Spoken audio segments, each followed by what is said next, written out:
నమస్తే, welcome to Telugu one news. నేను గోపికృష్ణ. నిన్న Vijayawada west Janasena incharge Pothina Mahesh bomb పేల్చాడు.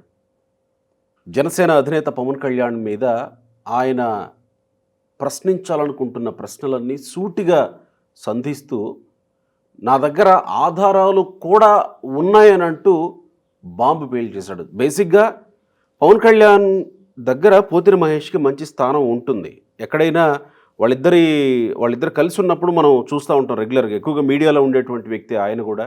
మీడియాలో ఎక్కువగా జనసేన తరపున డిబేట్స్లో పార్టిసిపేట్ చేస్తున్నప్పుడు గట్టిగా వాయిస్ వినిపించేటువంటి వాళ్ళల్లో పోతిన మహేష్ కూడా ఉంటారు. ఆయన విజయవాడ పరిసర ప్రాంతాల్లో జరిగేటువంటి కొన్ని పోరాటాల్లో కూడా ప్రత్యక్షంగా పాల్గొంటూ అందరికీ పరిచయం అయినటువంటి వ్యక్తి. సీట్ రాకపోవడంతోనే ఇంతలా రియాక్ట్ అయ్యారా? నిజంగానే ఇబ్బందులు ఏమైనా జరుగుతున్నాయా? నిన్న పోతిన మహేష్ సంధించిన ప్రశ్నలన్నింటికీ జనసేన దగ్గర జవాబులు ఉన్నాయా? ఒకసారి మాట్లాడదాం. Janasena official spokesperson Koosumpudi Srinivas గారు మనతో ఉన్నారు. శ్రీనివాస్ గారు నమస్కారం సార్. నమస్తే అండి. శ్రీనివాస్ గారు, చాలా ప్రశ్నలు ఉన్నాయి నిన్న పోతిన మహేష్ మాట్లాడినటువంటివి. పక్కా ఆధారాలు కూడా ఉన్నాయని బాంబు పేల్చేశాడు ఆయన. ఎట్లా చూశారు అసలు పోతిన మహేష్ అలా కామెంట్స్ చేస్తూ వచ్చిన వ్యవహారాన్ని? ఓవరాల్గా ఎట్లా చూశారు మీరు, మీ క్యాడర్ అంతా? గోపి గారు, పోతిన మహేష్ అనే వ్యక్తికి మన రాష్ట్ర రాజధాని నగర ప్రాంతంగా ఉన్నటువంటి విజయవాడ ప్రాంతంలో పశ్చిమ నియోజకవర్గానికి ఇన్ఛార్జిగా ఇవ్వడానికి, అదే సందర్భంలో అతన్ని ప్రతి కార్యక్రమాన్ని, మంగళగిరి పార్టీ ఆఫీసులో జరిగే ప్రతి కార్యక్రమాన్ని కూడా అతను దగ్గర ఉండడం, కళ్యాణ్ గారికి పక్కన ఉండడం. కరెక్ట్. ఎంతో మంది ఊహించుకుంటారు అసలు కళ్యాణ్ గారి పక్కన కూర్చోవాలని. ఎంత పెద్ద ప్రయారిటీ అంత ఇచ్చినా కూడా అతను ఈ విధంగా మారాడు అంటే, సరే అతను మారాడు అంటే అతని పార్టీ మారడే ఉద్దేశం అతనికి ఉండొచ్చు, అతని వ్యక్తిగతం, నేను మేము కాదనం. కానీ అతను పార్టీని వీడే క్రమంలో అతను కొన్ని ప్రశ్నలు నేనైతే మాట్లాడాడు. ఆర్థిక ప్రయోజనాలు ఉన్నాయని, ఇన్ని తక్కువ సీట్లకి ఎందుకు తీసుకోవాలని, జనసేన పార్టీ ఒకటే త్యాగాలు చేయాలా, తెలుగుదేశం బీజేపీ త్యాగాలు చేయదా, మా రాజకీయ భవిష్యత్తు ఏంటి, 2029 వరకు ఇలా చేయాలా, 2034 వరకు ఇలా చేయాలా, నేను ఎన్నో పోరాటాలు చేశాను, ఇన్ని రకరకాల మాటలు చేస్తే నిజంగా మీరు అన్నారు బాంబు అనుకున్నారు, కానీ అందరూ నవ్వుకున్నారు. ఎందుకంటే నవ్వుకున్నారు. అది నాకేమనిపించిందంటే, కూలీ నీలి మీడియా కొంత ఉంది, వాటికి ఈ 2 రోజులు దొరికిన ఐటెం పోతున్న మహేష్. ఎందుకంటున్నానంటే, అలా కాదు శ్రీనివాస్ గారు, నిన్నటి వరకు బహుశా రాజీనామా చేయలేదనుకుంటా కదా, ఇంకా చేశాడా? నిన్నటి వరకు మీ పార్టీ ఇన్ఛార్జ్ ఆయన, అంటే ఆయన మాటలు ఈరోజు నవ్వుకుంటున్నారంటే ఆయన ఇప్పటి వరకు ఎందుకున్నావు అంటే చెప్తాను, కారణం చెప్తాను. నేను చెప్తాను గోపి గారు, నేను ఎప్పుడైనా సరే ఒక మాట మాట్లాడానంటే దానికి ఆధారాలు లేకుండాను, లేకపోతే ఇది బురద జల్లే కార్యక్రమం ఇప్పుడు డెఫినెట్గా గౌరవప్రదంగా మాట్లాడే వ్యక్తుల్లో మీరు ఉంటారు. నేను అంటుందంటే 4 రోజుల క్రితం వరకు కూడా అతను పశ్చిమ నియోజకవర్గ సీటు నాకు కావాలంటుంటే పోరాడిన వ్యక్తి. అవును. ఈ పొత్తులో భాగంగా ఎప్పుడైతే విజయవాడ పశ్చిమ కాన్స్టిట్యున్సీ బీజేపీకి వెళ్తుందన్నదో వెంటనే బయటకు వచ్చి ఒక ఉద్యమాలు చేసి తనకు సంబంధించినటువంటి వ్యక్తులతోటి శిబిరాలు ఏర్పాటు చేయడం, ధర్నాలు చేయడం, రకరకాల కామెంట్ చేయడం. అదే సందర్భంలో పవన్ కళ్యాణ్ గారు కూడా పిలిచి, నీకు రేపు పొద్దున గవర్నమెంట్ వస్తే సముచితమైన స్థానం ఇస్తానని చెప్పి సముదాయించడం. ఏంటి పిలిచి మాట్లాడారు, కూర్చోబెట్టి మాట్లాడారు, దాదాపు కనీసం కలిసే అవకాశం ఇవ్వలేదని అంటున్నారు. అదే అంటున్నా నేను, ఎందుకు నవ్వుకుంటున్నారు అంటే ఈ విషయాలని అందరికీ తెలుసు. కూర్చోబెట్టి పార్టీ ఆఫీస్లో కూర్చోబెట్టి మాట్లాడి అన్నీ చేసిన తర్వాత నీకు మంచి భవిష్యత్తు ఇస్తాను, కంగారు పడకు, మనం చేసే పోరాటం చాలా కీలకమైన దశలో ఉన్నాం, నువ్వు ఆలోచించుకోవాలి అనేటువంటి విషయం కూడా చెప్పినా కూడా బయటకు వచ్చి అతను సీటు గురించి పోరాడాడు. చివరి వరకు పోరాడతాను నేను, ఖచ్చితంగా నాకే ఇస్తారు అనేటువంటి మాటలు మాట్లాడే వ్యక్తి. నేను సూటిగా పోతిన మహేష్ని అడుగుతున్నాను, మీరు అంటున్నారు ఆర్థిక ప్రయోజనాలని, లేకపోతే ఇక్కడ ఉన్నటువంటి కొత్తగా వచ్చిన రాజకీయాలకు వచ్చిన యువత భవిష్యత్తు నాశనం చేస్తున్నాడు పవన్ కళ్యాణ్ అని. మరి ఎన్ని 4 రోజుల క్రితం వరకు మీకు తెలియదా? అంటే మీకు సీట్ ఇస్తే పవన్ కళ్యాణ్ గారు దేవుడు, సీట్ ఇవ్వకపోతే దెయ్యం. అది ఎంతవరకు సమంజసం? అంటే పవన్ కళ్యాణ్ గారి మీద చేసిన ఆరోపణల గురించి నేను మాట్లాడుతున్నా. నాకు పవన్ కళ్యాణ్ గారు ఈ సీట్లు తీసుకోవడం వల్ల ఆర్థిక ప్రయోజనాలు ఉన్నాయి, కాపు కులానికి ద్రోహం చేస్తున్నాడు, ఆయన బీసీ కులాలను వాడుకుంటున్నాడు, ఇన్ని రకాల మాటలు 4 రోజుల క్రితం నిజంగా కానీ మీకు సీట్ ఇచ్చుంటే సీటు తీసుకుని ఏ మాటలు మీరు మాట్లాడగలరా? అంటే కేవలం మీ వ్యక్తిగత ప్రయోజనం గురించి ఈ రోజు పవన్ కళ్యాణ్ గారి మీద బురద జల్లుతున్నారు. అంటే బేసిక్గా ఒక పార్టీలో పనిచేసి పక్క పార్టీలోకి వెళుతూ ఈ పార్టీ మీద దుమ్మెత్తిపోసే వాళ్ళ గురించి వీడిపోతున్నటువంటి పార్టీలో ఉన్నటువంటి మీలాంటి వాళ్ళు, ఇప్పుడు జనసేనకు వచ్చింది ఆ పరిస్థితి, మీలాంటి వాళ్ళు ఇలానే మాట్లాడతారు అనేది జనాలు ఎక్స్పెక్ట్ చేస్తారు. కానీ అందులో వాస్తవం ఉండాలి కదా. పోతిన మహేష్ లేవనెత్తని అన్నీ ఆలోచిస్తారేమో కదా జనాలు. అదే అంటున్నా. పొత్తులో ఇన్ని త్యాగాలా, జనసేనే చేయాలా? ఒక సామాన్య- మీరు ఒక్కళ్ళు ఉన్నారు కుటుంబం నుంచి, టీడీపీ వైపు నుంచి 5-6 పోటీ చేస్తా ఉన్నారు, వాళ్ళందరికీ సీట్లు వచ్చాయి, జనసేనలో మాత్రమే సీట్లు రావా? ఒకటి గోపి గారు యాక్చువల్గా ఈ పొత్తుల విషయం దగ్గరికి వచ్చేటప్పటికి పవన్ కళ్యాణ్ గారు పదే చెప్పుకుంటూ వచ్చారు. 2019 ఎన్నికల్లో భిన్నంగా మనం 130 స్థానాల పైనే పోటీ చేసాం. ఇదే పోతి మహేష్ కూడా టికెట్ ఇచ్చారు కదా, అప్పుడు ఒక 22,000 ఓట్లు ఎంతో అతనికి వచ్చినాయి కదా, మరి అతను గెలవలేదు కదా. అదే సందర్భంలో పొత్తుల విషయంలో మాట్లాడుతూ కూడా ఈసారి ఎన్నికలు చాలా నిష్పక్షపాతంగా ఒక విధమైనటువంటి ఒక యుద్ధం లాంటివే. ఎందుకంటే ఒక రాక్షస పాలన అంతమొందించడానికి మనం ఈ కూటమి ఏర్పరచుకోవడానికి కారణమయ్యింది. మనం విడివిడిగా పోటీ చేస్తే ఖచ్చితంగా మనకు ఎన్నో కొన్ని సీట్లు వస్తాయి, కానీ అధికారులు వచ్చేటువంటి అవకాశాలు లేవు. మళ్ళీ అతనికే జగన్మోహన్ రెడ్డికి వచ్చే అవకాశాలు ఉంటాయి. కాబట్టి ఆ పరిస్థితి రాకుండా ఉండాలంటే ఎక్కడికొక్కడ త్యాగాలు తప్పదు. గోపి గారు మీరు చెప్పండి, జనసేన పార్టీ కార్యకర్తలు కావచ్చు, జనసేన పార్టీ నాయకులు కావచ్చు, అందరూ ఏమని కోరుకుంటారంటే జనసేన పార్టీ ఇండివిజువల్గా అధికారులు రావాలి, పవన్ కళ్యాణ్ గారు సీఎం కావాలని కోరిక అందరికీ ఉంటుంది. పవన్ కళ్యాణ్ గారికి ఉండదా? నేను అధికారం చేపట్టాలి, అధికారంలో ఉండాలనేటువంటి అతనికి ఉండదా? కానీ ఎందుకు అతని ముఖ్యమంత్రి ఆ పదవి కానీ పక్కన పెట్టి ఒక ఎమ్మెల్యే స్థానానికి అతను వచ్చాడు? దేని గురించి వచ్చాడు? రాష్ట్రం గురించి.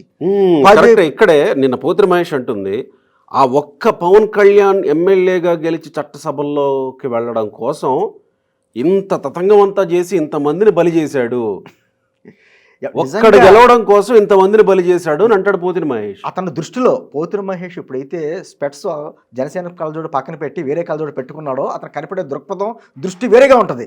మా దృష్టి ఎలా ఉంటుంది తెలుసా? జనసైనికులుగా మేము పోటీ చేస్తున్న స్థానాలు 21 అని మేము అనుకుంటా, 175 స్థానాల్లో మేము పోటీ చేస్తున్నాం. కొన్ని స్థానాల్లో గాజు గ్లాస్ గుర్తుతూ ఉంటాం, కొన్ని స్థానాల్లోనేమో సైకిల్ గుర్తూ ఉంటాం, కొన్ని స్థానాల్లో కమలం గుర్తూ ఉంటాం. 175 స్థానాల్లో పోటీ చేస్తున్నామనే దృష్టితోటే మేము ఎన్నికలకు వెళ్తున్నాం. ఎందుకు వెళ్తున్నాం అనుకుంటే పదే పవన్ కళ్యాణ్ గారు పదే చెప్పుకుంటూ వచ్చారు. గతంలో మనం చేసాం, కానీ అన్ని మాటలు మాట్లాడుతున్నారు. కానీ పోతిన మహేష్ని కూడా అడుగుతున్నా, 2019 తర్వాత అతనికి సీట్ ఇచ్చారు, అతను ఓడిపోయి పక్కన పెట్టండి, పార్టీని ఎక్కడన్నా బలోపేతం చేశాడా, నిర్మాణం చేశాడని మాటలు మాట్లాడుతున్నాడు కదా. అతను ఇన్ఛార్జ్, విజయవాడ పశ్చిమ నియోజకవర్గానికి ఒక ఇన్ఛార్జ్. మధ్యలో వచ్చినటువంటి లోకల్ బాడీ ఎలక్షన్స్ వచ్చినాయి, కార్పొరేటర్లో ఎంతమంది కార్పొరేటర్లను గెలిపించుకోగలిగావు నువ్వు? మేము సూటుకు అడుగుతున్నాం. నీకు ఒక బాధ్యత చెప్పారు కదా, ఒక ఇన్ఛార్జ్ బాధ్యతగా చెప్పారు కదా, నేను ఆస్తులు అమ్మేసుకున్నాను, రోడ్డు మీద పడ్డాను, ధర్నాలు చేశాను అనేటువంటి మాటలు మాట్లాడుతున్నావు కదా. నువ్వు ఎంతమంది కార్పొరేటర్లు గెలిపించుకోగలిగావు? పోనీ నీ నియోజకవర్గంలో ఎంతమంది నాయకులు తయారు చేయగలిగావు? అక్కడ విజయవాడలో అంటే పోతిన మహేష్ చేసినటువంటి పోరాటం రాష్ట్రంలో ఉన్నటువంటి చాలామంది చేశారు. మీకు ఎప్పుడైనా సరే ఒక ఉదాహరణగా చెప్తున్నా, ఢిల్లీలో ఒక అమ్మాయికి రేపు జరిగితే దేశమంతా ప్రకంపనలు వస్తాయి. దేశంలో ఇంకో మూల ఎక్కడన్నా ఎన్ని రేపులు జరిగినామంటే అంత హైలైట్ అవ్వవు. ఢిల్లీ ప్రధాన కేంద్రం కాబట్టి, అలాగే మన రాష్ట్రానికి ప్రధాన కేంద్రం విజయవాడలో కాబట్టి అక్కడ జరిగే ఏ కార్యక్రమం చిన్న కార్యక్రమం చేసినా హైలైట్ అవుద్ది. మీడియా అంతా అక్కడ ఉంటుంది, మీడియా హెడ్ క్వార్టర్ కాబట్టి. ఓకే, ఆ విధంగా తను ఏదో పోరాడేస్తున్నట్టుగా హైలైట్ చూపించుకుంటాం, ఒక హైప్ క్రియేట్ చేసుకున్నాడు అతను. దాంతో రాష్ట్రంలో ప్రతి నియోజకవర్గంలో జనసేన నాయకులు కరోనా టైంలో కావచ్చు, లేకపోతే రాష్ట్రంలో జరుగుతున్నటువంటి రాజకీయ విషయంలో కావచ్చు, అనేక పోరాటాలు ధర్నాలు చేసిన వాళ్ళు ఎంతోమంది ఉన్నారు. వారు ఎందుకు హైలైట్ అవ్వలేదంటే మీడియా అక్కడ హెడ్ క్వార్టర్ కాదు. సరే, అతను హైలైట్ నేను పోరాడలేదని కూడా మనం మాట్లాడలా. నేను ఒక్కటే సూటి ప్రశ్న, ఈ 5 సంవత్సరాల్లో నీకు పదవి ఇచ్చిన తర్వాత నువ్వు ఎంతమంది నాయకులు తయారు చేయగలిగావు? ఒక కార్పొరేటర్ అయినా నువ్వు గెలిపించుకోగలిగావా? నీకు మళ్ళీ సీటు అంటే సీటు ఇవ్వకపోతే పవన్ కళ్యాణ్ గారు దుర్మార్గుడిగా నీకు ఆలోచన వచ్చిందా ఈ రోజున? 4 రోజుల క్రితం వరకు కూడా ఇప్పుడు ఎన్ని మాట్లాడుతున్నాయన్నీ లాంగే కదా. ఏమని పవన్ కళ్యాణ్ గారికి వెనకాల ఆర్థిక ప్రయోజనాలు ఉన్నాయి, ఈ 21 సీట్లు తీసుకున్నాడు. ఎగ్జాక్ట్లీ ఈ మాట జనసేన నుంచి గతంలో జనసేన నుంచి కంటెస్ట్ చేసి 2019 ఎలక్షన్స్ తర్వాత బయటికి వెళ్ళిపోయిన చాలామంది బయటికి వెళ్ళిపోయారు. సరే, వాళ్ళ పేర్లు ఎందుకులే కానీ చాలామంది ఉన్నారు కదా. వాళ్ళెవ్వరూ అననటువంటి మాట ఇదొక్కటి, ఆర్థిక ప్రయోజనాలు అనేటువంటిది. కేవలం ఆర్థిక ప్రయోజనాలే ముడిపడి ఉన్నాయి ఇక్కడ. పవన్ కళ్యాణ్ ఇంత త్యాగం వెనక, ఇన్ని సీట్లు త్యాగం చేయడం వెనక ఆర్థిక ప్రయోజనాలే ఉన్నాయి. గోపి గారు, మీరు అంటుంది జనసేన నుంచి వెళ్ళిపోయిన గురించి మాట్లాడుతున్నారు. నాకు తెలిసి ప్రతిపక్ష పార్టీలు ఎవరు కూడా మాట్లాడరు ఆ మాట. మిగతా విషయాలు ఏదైనా పవన్ కళ్యాణ్ గారి అవసరమైతే వ్యక్తిగత జీవితం గురించైనా మాట్లాడతారు, కానీ పవన్ కళ్యాణ్ గారు అమ్ముడు పోయడనో లేకపోతే ఆయన వెనక ఆర్థిక ప్రయోజనాల్లోనైనా మాట్లాడితే ఎవరు సాహసం కూడా చేయరు. ఎందుకంటే మాట్లాడుతుంటాయి అది వేరే అండి. వైసీపీని పక్కన పెట్టండి, మిగతా ఎవరో కూడా సాహసం చేయలేరు. చాలామంది మీడియాలో ఉన్నటువంటి వ్యక్తులు కావచ్చు, లేకపోతే పౌర సమాజం గురించి ఉన్న వ్యక్తులు కావచ్చు, మేధావులు కావచ్చు, ఎవరు కూడా పవన్ కళ్యాణ్ గారిని డబ్బులు అమ్ముడు పోయడం మాట అంటానికి సాహసం చేయలేరు. అరే సొంత డబ్బులు తీసుకుపోయి రైతులకు ఇచ్చే వ్యక్తిని అలా ఏమంటారు? ఇప్పుడు అటువంటి వ్యక్తి కూడా అంటే అతని చేతిలో ఉన్న 4 పేజీలు సజ్జల గారి స్క్రిప్ట్ అందరికీ తెలిసినదే, బహిరంగం అయిపోయింది. అతనికి 2 మాటలు వాడారు మీరు ఇక్కడ.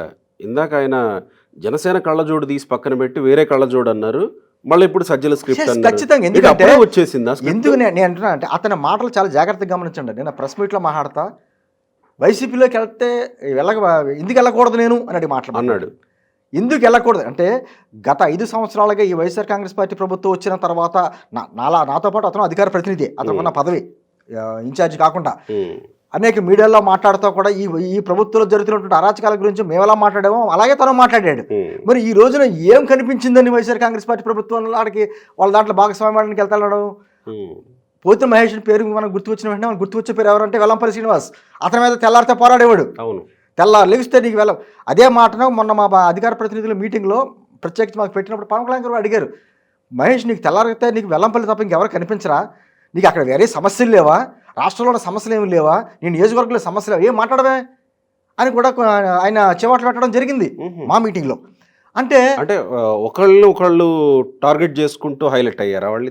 లేదండి, అంటే మా అధికార ప్రతినిధులందరి గురించి పెట్టి ఒక ప్రత్యేకించి మీటింగ్ పెట్టి మేము మాట్లాడుతున్న విధానం. నా ప్రశ్న ఏంటంటే పోతిన మహేష్ వెల్లంపల్లినే టార్గెట్ చేయడం మీద పవన్ కళ్యాణ్ ఎందుకు సీరియస్ అయ్యారు అంటే ఎందుకంటే అనేక అంటే వెల్లంపల్లి పేరు వెల్లంపల్లి కూడా తెలుసుకుని ఉండడు.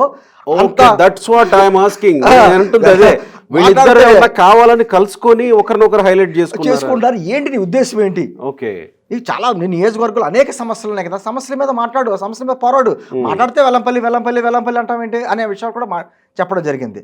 అంటే ఇతనికి ఆల్రెడీ కూడా ఒక విధమైన ప్రీ ప్లాన్లో పోతిన మహేష్ ఉన్నాడు. అంటే తనకి టిక్కెట్ వస్తే ఒకలాగా, టిక్కెట్ రాకపోతే ఒకలాగా. నేను ఈరోజు చెప్తున్నానండి, ఒకవేళ టిక్కెట్ అతనికి ఇచ్చిండుంటే రేపొద్దున్న గవర్నమెంట్ కానీ వైఎస్ఆర్ కాంగ్రెస్ పార్టీ ప్రభుత్వం మళ్ళీ కానీ వచ్చిండుంటే మొట్టమొదటిగా పార్టీ ప్రయాణం చేసే వ్యక్తి ఎవరు అంటే పోతిన మహేష్. ఏంటి మీకు సమాచారం ఉందా లేకపోతే? ఖచ్చితంగా నేను అంటున్నమాట. నేను అతని విధానం అతని అన్నీ మాకు తెలుసు కాబట్టి అంటే బురద తెలట్లేదు. నేను అతను ఇంటర్నల్గా మాట్లాడే మాటలో అతని విధానం అతని పడిగట్టు అన్నీ మాకు తెలుసు. నిజంగా తెలిస్తే మరి ఇంతకాలం పాటు పార్టీలు ఎందుకు ఉంచుకున్నారని మీకు కూడా ప్రశ్న వస్తుంది. ఖచ్చితంగా నేను అంటున్నానంటే అయినా కూడా ఒక బీసీ సామాజిక వర్గం వ్యక్తి మనతో ఉంటున్నాడు, కలిసి పోరాడుతున్నాడు. కానీ పవన్ కళ్యాణ్ గారు లాంటి వ్యక్తి వెనకాల ప్రయాణం చేస్తున్నప్పుడు కొన్ని అనుమానాలకు కూడా సమాధానాలు దొరుకుతూ ఉంటాయి, మాకు కొన్ని అనుమానాలు వస్తూ ఉంటాయి. ఇప్పుడు ఉదాహరణకి ముద్రగడ పద్మనాభం గారు, తర్వాత చేగొండి హరిరామ్ జోగి గారు, వీళ్ళ వ్యవహారంలో పవన్ కళ్యాణ్ గారు ఎంత నిదానంగా నిదానించి ఆచి తూచి వ్యవహరించారో చివరికి వాళ్ళు ఎక్కడికి వెళ్ళారో తేలిపోయింది, ప్రజాక్షేత్రంలో తేలిపోయింది కదా. అదేవిధంగా మహేష్ విషయంలో కూడా వెయిట్ చేశారా? అంటే అలాగని కదండి, మహేష్ వారంటే సలహాలు ఇచ్చారు, పార్టీ ఇలా ఉండాలి అలా ఉండాలి, ఇన్ని సీట్లు తీసి సలహాలు ఇచ్చారు. ఇతను అలా కాదు, పార్టీకి సంబంధించినటువంటి కార్యక్రమాలు చక్కగా చేస్తున్నాడు, ఏ పిలిపించినా చేస్తున్నాడు, పార్టీకి సంబంధించినటువంటి కార్యక్రమాలు జనాన్ని సమాయత్తం చేస్తున్నాడు, కొన్ని కార్యక్రమాలన్నీ కూడా విజయవాడ కేంద్రంగా పోరాటాలు అన్నీ చేస్తున్నాడు. సరే, అతనిలో ఉన్న కొన్ని గుణాలు తెలిసినా కూడా మారతాడు. ఎందుకంటే గుణాలంటే ఏంటి సార్? డైరెక్ట్ గా చెప్పాలంటే కోవర్ట్ అని అంటాం, అంతేనా? నేను కోవర్ట్ లాంటి వ్యక్తులు కూడా కొన్ని సందర్భాల్లోని 10 సార్లు చూసిన తర్వాత, ఇప్పుడు మీతో 10 సార్లు ప్రయాణం చేసిన తర్వాత మిమ్మల్ని చూసే దృక్పథం ఈ రోజు ఒకలా ఉండొచ్చు, మీతో ప్రయాణం చేయగా మన దృక్పథం మారొచ్చు కదా. ఆ విధంగా మారతాడు. యూత్ కుర్రోడు, మంచి రాజకీయ భవిష్యత్తు ఉన్నవాడు, పోరాట తత్వం ఉంది, ఏదో రకంగా ఇతను మనస్తత్వం మార్చుకుంటాడనే ఉద్దేశంతో పవన్ కళ్యాణ్ గారు కూడా మొన్న కూడా కూర్చోబెట్టి మాట్లాడారు. నువ్వు కంగారు పడక మహేష్, రాష్ట్రంలో రాజకీయ పరిస్థితి నీకు తెలుసు, నేను ఎందుకు తగ్గాను, ఎవరి గురించి తగ్గాను, తగ్గవలసిన అవసరం నాకేంటి, నేను ఒంటరిగా వెళ్ళిపోతే గాడిద కూడా ఎన్నో సీట్లు వస్తాయి అనుకుంటే ఈరోజు రాష్ట్ర పరిస్థితి ఏంటి, నువ్వు కూడా ఆలోచించుకో అని చెప్పేసి కూడా మాట్లాడినారు. అయితే నిన్న పోతిన మహేష్ ఒక మాట కూడా మాట్లాడాడు. సుజనా చౌదరికి అక్కడ టికెట్ ఇచ్చారు కదా, గతంలో అదే సుజనా చౌదరి గారికి సంబంధించినటువంటి ఒక ఛానల్ మన పవన్ కళ్యాణ్ గారి తల్లి గురించి మాట్లాడితే పవన్ కళ్యాణ్ గారు అనేక సందర్భాలు చెప్పారు, రాజకీయాల్లో ఉన్నాం, మన అనేక రకాలుగా మాట్లాడతారు, అనేక రకాలుగా విమర్శిస్తారు, విమర్శలకి మనం అదే విమర్శ చేసుకుంటే మనకు కుదరదు, నేను పడతాను మాటలు, నేనే పడతాను, రాష్ట్ర ప్రజల గురించి మాట్లాడతానే విషయాలు కూడా మాట్లాడుకుంటూ వచ్చారు. అంటే ఏదో రకంగా అతను అన్నిటికంటే ఇంకో స్టెప్ ముందుగా పెట్టి నేను చెప్తున్నా, అతను సుజనా చౌదరి గారి మనుషుల దగ్గరికి ఎంత బేరసారాలు ఆడాడు 4 రోజులు బట్టి మాకు తెలియదు అనుకున్నాడా? మేము ఆధారాలు బయట పెట్టమా? అంటే ఒక లిమిట్ ఉంటుంది, మన పార్టీ నుంచి బయటకు వెళ్ళిపోయాడే కదా అని చెప్పేసి అతను ఏదో అనేయడానికి ఉద్దేశం నాకు ఎప్పుడూ ఉండదు. కాబట్టి పోతుల మనీష్ మిత్రుడు నాలాంటి అధికార ప్రతినిధే కాబట్టి, ఇప్పుడు బేరం కుదరలేదు కాబట్టి, సుజనా చౌదరి గారి దగ్గర బేరం కుదరలేదు కాబట్టి అతను ఎక్కడ బేరం కుదురుతో అక్కడ బేరం కుదుర్చుకున్నాడు. ఇది నా మాట కాదు, విజయవాడ నియోజకవర్గ ప్రజల మాట. ఖచ్చితంగా ఇతను ఏదో అంటాడు కదా, మీరు ఆధారాలు బయట పెట్టడానికి సిద్ధంగా పవన్ కళ్యాణ్ గారి దగ్గర గురించి ఇతని దగ్గర ఏదో ఆధారాలు ఉన్నాయన్నాడు కదా, ఆధారాలు పెట్టమనండి. మేము అదే రోజున ఇతని చేసిన కార్యక్రమాలు ఆధారాలు బయట పెడతాం. ఇది ఓపెన్ ఛాలెంజ్. నేను ఎందుకు అంటామంటే, ఎవరి మీద బురద జల్లే కార్యక్రమాలు ఎప్పుడూ చెయ్యం. పార్టీలో నుంచి మారిపోయి వెళ్ళిపోయాడు. మా పార్టీలో గతంలో పవన్ కళ్యాణ్ గారితో ప్రయాణం చేసినప్పుడు అనేక మంది వెళ్ళిపోయారు. కానీ ఎవరో మాట్లాడకుండా మాట్లాడతా ఈరోజు నా దగ్గర ఆధారాలు ఉన్నాయంటే మరి నేను ఆధారాలు పెట్టవలసింది. పెట్టుంటే ఆ రోజు వెంటనే సమాధానం చెప్పేవాళ్ళం. ఆధారాలు ఉన్నాయని చెప్పేసి చీకట్లో రాయిలో వేయడం కాదు, దమ్ముంటే ఆధారాలు బయట పెట్టండి. పవన్ కళ్యాణ్ గారి వ్యక్తిత్వం గురించి, పవన్ కళ్యాణ్ గారి ఆర్థిక ప్రయోజనాలు ఏమన్నాయో, నీ వెనకాలం జరిగినటువంటి భాగవతం ఎంతో కూడా మేము బయట పెడతాం, ఖచ్చితంగా బయట పెడతాం. మరి ఇప్పుడు పోతుల మహేష్ బయట పెడితేనే మీరు బయట పెడతారా, లేకపోతే పెట్టకపోయినా బయట పెడతారా? మాకు అనవసరం. అతను పార్టీలో వెళ్ళిపోయి ఏ పార్టీలో చేరతాడో ఏంటి అన్నది మేము పెద్ద పట్టించుకోం. ఎందుకంటే మా దృష్టి ఇటువంటి వ్యక్తుల మీద లేదు. పవన్ కళ్యాణ్ గారు ఏదో నాయకులు కొంతమంది వస్తారో లేకపోతే పోతారో అని పార్టీ పెట్టలేదు. ఆయన పదే నా వెనకాల జన సైనికులు ఉన్నారు, వీర మహిళలు ఉన్నారు, నా గెలుపు ఓటములతో సంబంధం లేకుండా నాతో ప్రయాణం చేస్తారనే మాట పదే చెప్తా ఉంటాడు. ఇటువంటి వ్యక్తులు పవన్ కళ్యాణ్ గారు ఎందుకు చెప్పారంటే, 25 సంవత్సరాల భవిష్యత్తు గురించి మనం పోరాడుతున్నాం, ఈ 5 సంవత్సరాల ఎన్నికల గురించి కాదు అనే మాట ఎందుకు మాట్లాడుతున్నాడు? ఇప్పుడు నేనే ఉన్నాను. నేను గతంలో ఒక పార్టీలో, నేను లోక్సత్తా లాంటి పార్టీలో నేను చేసినోడిని, అంతకుముందు రాజకీయ విశ్లేషణగా ఉన్నాను. నేను ఎన్నికల్లో పోటీ చేసిన వ్యక్తిని. ఈ రోజుకి పవన్ కళ్యాణ్ గారి దగ్గర నాకు ఇది కావాలి, రేపు వద్దున మనకి అధికారంలోకి వస్తే నాకు ఇది కావాలని చెయ్యండి అని ఏనాడు ఆశించలే. ఎందుకంటే మేము ఒక ఆశయం గురించి వచ్చిన వాళ్ళం. పవన్ కళ్యాణ్తో పోల్చుకుంటే మీరే సీనియర్లు రాజకీయంగా. చెప్తాను, నేను ఎప్పుడు మీరు నమ్మరో, పవన్ కళ్యాణ్ గారితో నేను పార్టీలో జాయిన్ అయిన తర్వాత ఒక ఫోటో, 2 సంవత్సరాల క్రితం పార్టీ ఆవిర్భావ దినోత్సవం దిగిన రెండు ఫోటోలు ఉంటాయి. నాకు వేరే ఫోటోలు కూడా ఉండవు. ఆయన దగ్గరికి వెళ్ళి ఎప్పుడు పక్కన కూర్చోవాలనో, ఆయనతో ఫోటో దిగాలనో, ఆయనతో మాట్లాడాలనో, ఆయన్ని ఇబ్బంది పెట్టాలనో, రేపు వద్దున గవర్నమెంట్ వస్తే మా పరిస్థితి ఏంటంటే ఎంత కష్టపడ్డాం అని చెప్పేసి అడగాలనో అని ఎప్పుడు ఆశించిన వ్యక్తి కాదు. అంటే మీరు ఆశించలేదా? పోతిన మహేష్ నిన్న చెప్పినట్టు అసలు ఆయన దగ్గరికి వెళ్ళడానికి అవకాశమే ఉండదా? నాకంటే షార్ట్ కట్ ఎవరికీ లేదు. పవన్ కళ్యాణ్ గారి దగ్గరికి వెళ్ళడానికి ఈరోజు చెప్తున్నాను, నాకంటే షార్ట్ కట్ పార్టీలు చాలా, ఒక 2-3 తప్ప ఎవరికీ లేదు. ఎందుకంటే నాగబాబు గారితో ఎలా ఉంటానో అందరికీ తెలుసు, నేను నాగబాబు గారితో ఎలా ఉంటానో అందరికీ తెలుసు. నాకు మధ్యలో హడ్డిల్స్ నాకేమీ లేవు. నేను పార్టీలో జాయిన్ అయినప్పుడే పవన్ కళ్యాణ్ గారితో మాట్లాడుకున్న మాట ఏంటంటే, నా దగ్గర ఉన్న విషయం మీ దగ్గరికి చేరాలంటే నాకు హడ్డిల్స్ ఏమి ఉండకూడదు అంటే, అన్నయ్య ఉన్నారు కదా అన్నారు. ఒకే మాట. ఈరోజు అదే జరుగుతుంది. అటు నుంచి ఇటు సమాచారం రావాలన్నా, ఇటు నుంచి అటు సమాచారం రావాలన్నా నాకు హడ్డిల్స్ ఏమి లేవు, చాలా ఈజీగా వెళ్ళిపోతుంది. అయినా కూడా పవన్ కళ్యాణ్ గారు లాంటి వ్యక్తిని అతను రాజకీయంగా నష్టపోతే అతను వ్యక్తిగతంగా వచ్చే నష్టం ఏమీ లేదు, ఇక్కడ సమాజం నష్టం అనే ఉద్దేశంతో ప్రయాణం చేస్తాడు. నేను అడిగిన ప్రశ్నలో ఇంకొకటి ఏంటంటే, సరే ఎవరిని ఉద్దేశిస్తూ మాట్లాడుతున్నాడు ఈయన అనే సంగతి తెలుసు. కొంతమంది బ్రోకర్లు ఉన్నారు, కొంతమంది సరే ఒక 4-5 పదాలు ఉపయోగించాడు ఆయన ఏంటి అనేది. నాదెండ్ల మనోహర్ని టార్గెట్ చేస్తూనే ఆయన ఎందుకు అంత అడ్డంకి అవుతున్నాడు జనసేనలో నుంచి బయటకు వెళ్ళే వాళ్ళకి అతనికి మరి అది కూడా ఆధారాలు ఉన్నాయని చెప్తా అన్నాడు. దానికి కూడా ప్రెస్ మీట్ పెట్టి నేను చెప్తాను అని చెప్పేసి అంటాడు. మరి ఏ ఆధారాలు చూపిస్తాడో మనం వేచి చూడాలి. నేనేమంటున్నానంటే, పవన్ కళ్యాణ్ గారి తర్వాత పార్టీలో అంత కీలకమైనటువంటి బాధ్యతలు వహిస్తున్నాడు కాబట్టి నాదెండ్ల మనోహర్ గారు సాధారణంగా పవన్ కళ్యాణ్ గారికి అందుబాటులో కొంచెం కష్టం కావడం, దగ్గరికి వెళ్ళడం కొంచెం కష్టం కాబట్టి, సాధారణ కష్టంగా ఉంటుంది. కష్టం కాబట్టి ఇతని దగ్గరికి ఇచ్చిన సమాచారాన్ని కళ్యాణ్ గారి దగ్గరికి చూపించట్లేదు, ఇతను ఒక గోడలా తయారైపోయే పార్టీకి అనే భావన ఒకటి క్రియేట్ అయిపోయింది పార్టీలో. యాక్చువల్గా చెప్పాలంటే అందరికీ ఉన్న ఉద్దేశం ఏంటంటే, పోతిన మహేష్కి నాదెండ్ల మనోహర్ గారికి ఉన్న సత్సంబంధాలు ఎవరికి ఉండవు అనేది కూడా ఉంది బయట. అవునా? ఇప్పుడు మీరు అన్న మాట క్వార్టర్లు అంటారు చూసారా, క్వార్టర్లు గ్రూపులు అంటారు చూసారా, ఆ విధంగా లెక్కేసుకుంటే నాదెండ్ల మనోహర్ దగ్గర ఎక్కువ యాక్సెస్ ఉన్నది పోతిన మహేష్కే.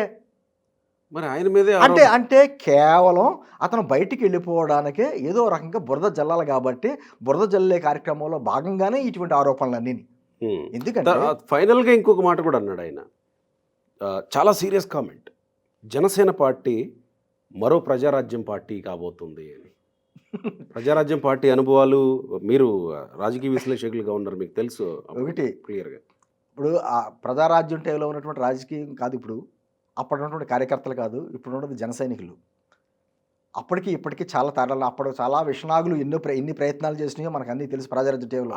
అప్పుడు ఉన్నటువంటి నాయకుడు వేరు, ఇప్పుడున్న నాయకులు వేరు. అంత నెమ్మదత్వం లేకపోతే ఒక మరీ మంచితనం, అతి మంచితనం అంటారు చూసారా, అటువంటి చిరంజీవి గారు లాంటి కాదు పవన్ కళ్యాణ్.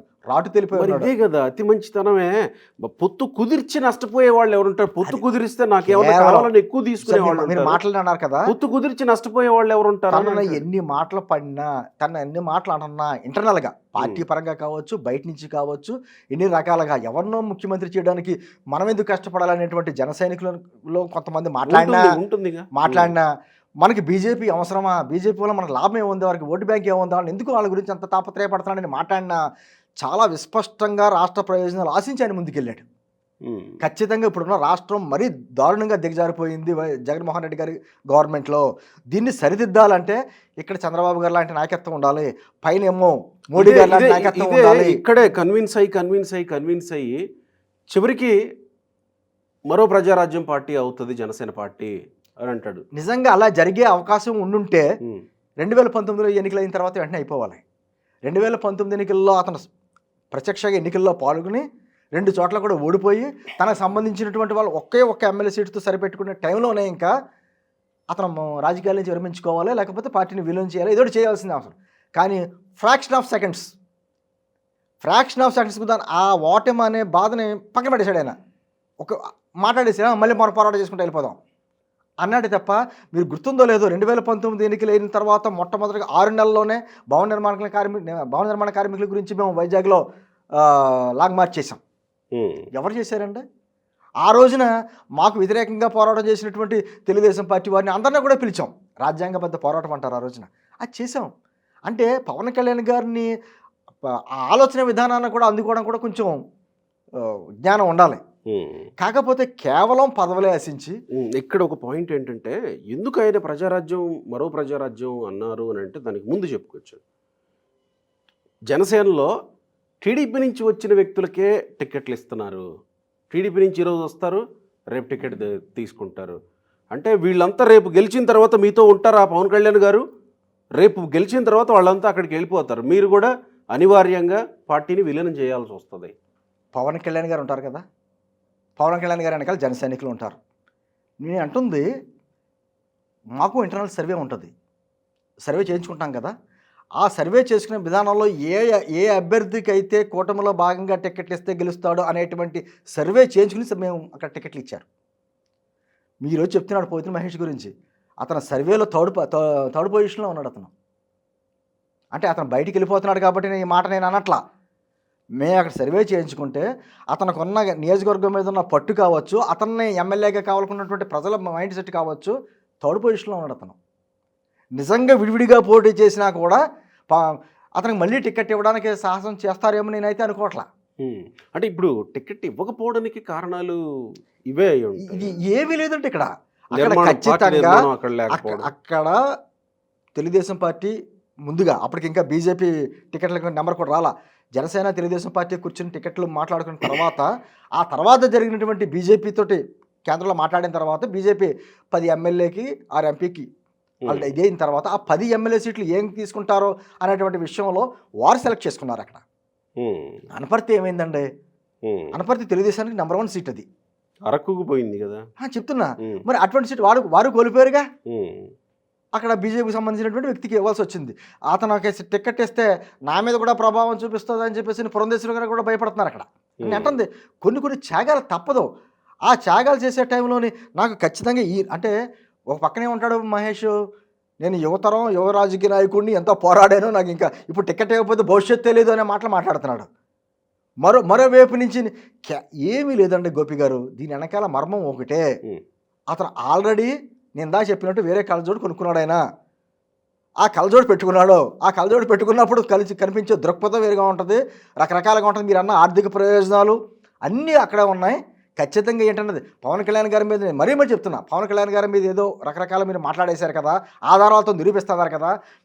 మహేష్గా చెప్తున్నా, నీకు ఇష్టమైన ఛానల్ సాక్షిలో కూడా ఈ మధ్యన కూర్చుంటున్నాం ఈ 2 రోజులు బట్టి. ఓ సాక్షిలో పాపం బ్యానర్ ఐటమ్ కూడా వేశారు. అదే సాక్షి ఛానల్కి నేను చాలాసార్లు గతంలో డిబేట్లు కదా, నేను జనసేనలోకి వచ్చిన తర్వాత వాళ్ళు మానేశారు కూడా పిలవడం. నేను అదే సాక్షి ఛానల్లో నీ ఆధారాలతో నువ్వు కూర్చో, నీ మీద ఉన్నటువంటి మేము ఇప్పుడు చేసినటువంటి ఆరోపణలకి ఆధారాలతో నేను కూర్చుంటా, ఈ ఛాలెంజ్కి సిద్ధమా అంతే తప్ప నేను అంటుంది కేవలం రాజకీయంగానే ఏదో బురద చల్లేద్దాం వెళ్ళిపో. నీకు ఖచ్చితంగా నిజంగా అతను పార్టీ మారుతున్నాడు అంటే నేను కూడా విష్ చేసేవాడిని. సరే నీకు ఇక్కడ టికెట్ ఇవ్వలేదని చెప్పి అసంతృప్తిలో ఉన్నావు మహేష్, వెళ్ళిపో, ఏదో పార్టీకి వెళ్తావు, నీ ఇష్టం, మంచి భవిష్యత్తు నిర్మాణం చేసుకునే మాట మాట్లాడతాం. నిన్న గాది వెంకటేశ్వర గారు కూడా టీవీ9 డిబేట్లో అదే మాట మాట్లాడారు, చాలా పొలైట్గా మంచి భవిష్యత్తు అంటుంది, ఆలోచించి నిర్ణయం తీసుకోని ఇంకా మేము పొలైట్గా మాట్లాడతాం. మహేష్ అంత ఇనే పరిస్థితుల్లో తను లేడు. ఎందుకంటే మీరన్నా కొంచెం ఇంకాస్త ముందడిగేసి చెప్తున్నా, సుజనా చౌదరి దగ్గర ఎలాంటి బేరాలు అయినాయి అని అంటూ నాకు తెలుసు అన్ని. ఎందుకంటే సుజనా చౌదరి గారు నాతో చాలా క్లోజ్ గా ఉంటారు. సుజనా చౌదరి గారి టికెట్ రాకముందే నాతో చెప్పడం జరిగింది, విజయవాడ పశ్చిమ నాకు ఇస్తారంటదా, నేనే ఆశించింది కాదు. మరి పార్టీ కేంద్రంలో ఉన్నటువంటి అధిష్టానం నిర్ణయించి పలానా చోట పోటీ చేయమంటే నేను ఎంపీగా పోటీ చేయాలా, ఎమ్మెల్యేగా పోటీ చేయాలా, వాళ్ళు డిసైడ్ చేస్తారు. ఒకవేళ డిసైడ్ చేస్తే, ఒకవేళ పశ్చిమ నియోజకవర్గం నాకు ఇస్తే, మరి పోతిన మహేష్ పాపం ఇప్పటివరకు కష్టపడాడు కాబట్టి అతనికి ఏ విధమైన నష్టం లేకుండా ఒక నాయకుడిగా అతన్ని ఎలా ఎస్టాబ్లిష్ చేయలేక అతనే చూద్దాం అని చెప్పేసిన మాట కూడా మాట్లాడాడు ఆయన. చాలా జెన్యూన్ గా మాట్లాడాడు ఆయన. మరి ఇప్పుడు సుజనా చౌదరి గారి విజయావకాశాలు ఎట్లా ఉంటాయి సార్ అక్కడ? అంటే పోతిన మహేష్ లాంటి వ్యక్తులు మీకు జనసేన పార్టీలో ఉన్నటువంటి బ్యూటీ ఆఫ్ ది డెమోక్రసీ అంటే, అలాగే జనసేన పార్టీలో ఎలా ఉంటుందంటే, ఒక ఎంత పెద్ద వ్యక్తి నేను లేకపోతే జనసేన పార్టీ లేదు అనుకునేటువంటి ఎంతకంటే పెద్ద వ్యక్తులు బయటకు వెళ్ళిపోయినప్పుడు వాళ్ళ పరిస్థితి ఏంటి? ఈరోజు పేర్లు చెప్పండి మీరు, వెళ్ళిపోయిన వారు వాళ్ళ పరిస్థితి ఏంటి ఒకసారి అర్థం చేసుకోండి. పోతిన మహేష్ వెళ్ళిపోతే పోతిన మహేష్ కూడా 10 మంది జన సైనికులు వెళ్ళరు. ఒక్కొక్క జన సైనికుడు ఒక పవన్ కళ్యాణ్లా పోరాడతాడు అక్కడ.